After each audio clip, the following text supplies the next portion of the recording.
como cada golpe do Noli funciona. O primeiro, a facada, você dá uma facada, só que não é muito uma facada. Aqui, ó.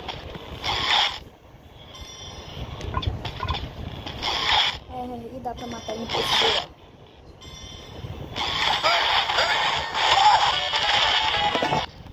O segundo é ofensiva do vácuo. Se você tá no celular, você só clica aqui.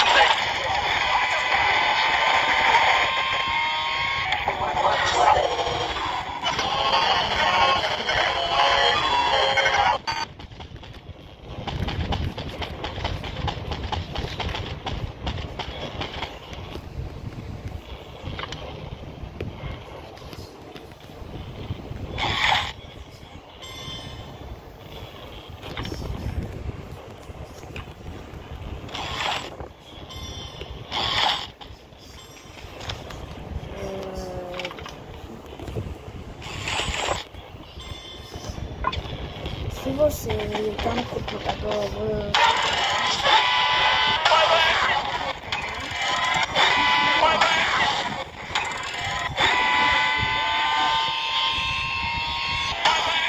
como é um servidor privado, não vai estar dando um estresse.